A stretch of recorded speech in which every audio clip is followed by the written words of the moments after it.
Hi Lynn, it's Southern Girl. I wanted to go ahead and do a response video on your abstinence is bad for you. I have watched that video along with the other responses that you've received, and some disturbing, others enlightening.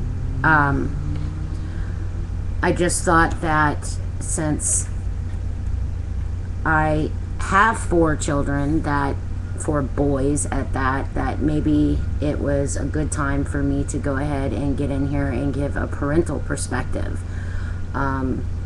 So here goes. What I chose to do with my boys. First of all, let me just say that I have 4. The 2 oldest are adopted. The 2 youngest are biological children. Love them all the same. But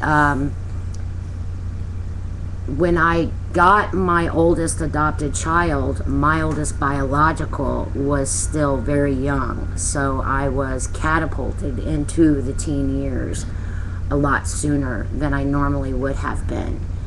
And, I was raised in a household where nobody talked to us about sex.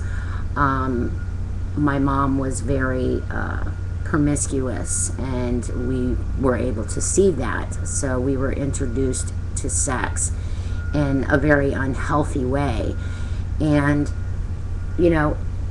I decided with mine that abstinence only was not the way I wanted to go, because like I've said before in other videos, the quickest way to get your child to do something is to tell them that you forbid them to do it.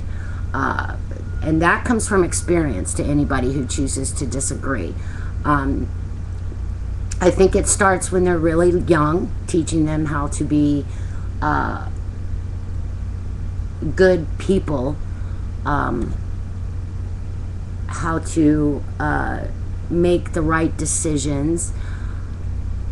Those are all things that you teach them when they're really young. And then there's the age-appropriate times for talking about sex. And that actually starts a lot younger than a lot of people want to believe, because your child is exposed to the outside world. No matter what you teach them, they still see all this other stuff in the outside world. And so it's important to talk to them, ask them, age-appropriate questions, talk to them, and help them to understand what it is they're seeing and what it is they're having to deal with on the outside, so that when it comes to the time that the hormones start to rage and they're having to deal with that first girlfriend, and I'm saying girlfriend because of my sons, but of course you can apply this either way, then they're already equipped with how to make good decisions for themselves.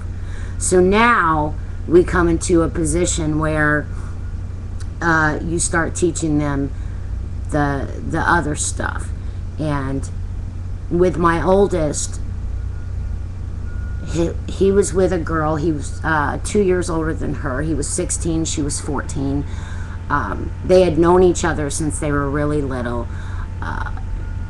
She wanted to have sex with him, and he had come to me and he had told me that this is what was happening. And my thoughts on it were, she was wanting to do this because he was getting involved with high school, a different crowd, and maybe she wanted to hang on to him, and she thought that this giving herself to him was the way to do that. And so we talked about that, and I told him that if he wasn't ready, then the best thing he could do for her was to tell her that he respected her too much, that to take that from her because she was so young. And I dealt with him on a way of educating, not just about teen pregnancies and diseases, but I think something that's also very important is once teens decide to take it to that next level, they get very emotionally attached. All these feelings, not just sexual feelings, but you've given something to that other person, and the expectations change, and the whole relationship takes on new meaning. And I think that that's something that people don't talk about.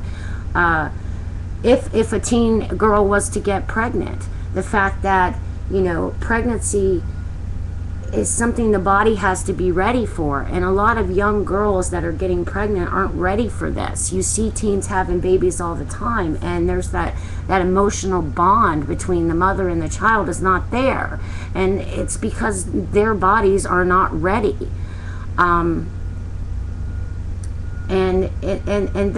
Those are just the facts. So, you know, do I think as parents that parents need to just, you know, throw their hands up and say forget it, because no matter what you teach your child that they're going to do whatever they want to do anyway? Absolutely not.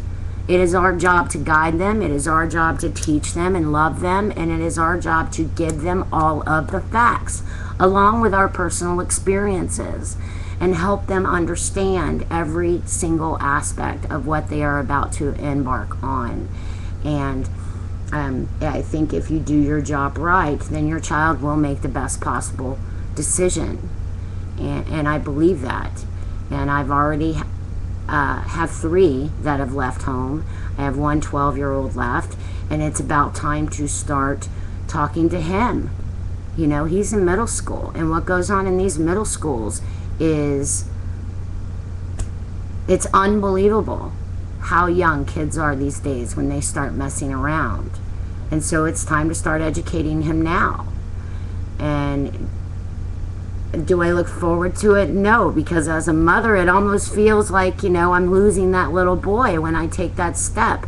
But I would much rather him be prepared and be ready for what's coming. You know, I mean, we have already had to talk about drugs. And when he was 11, we've had to talk about drugs because he's being faced with it out there. And I think parents need to step up, get real, and start being honest with their kids about what's going on, instead of letting them get broadsided by society. And let society teach your children. Who the hell wants society to teach their kids? I sure as hell don't. I want my kids to know that if they want the truth, they can get it from me. That I'm not going to sit here in denial and not tell them what they need to know, like a lot of parents do. So that's my take on it. Great video, by the way. Look forward to the rest of them. Bye.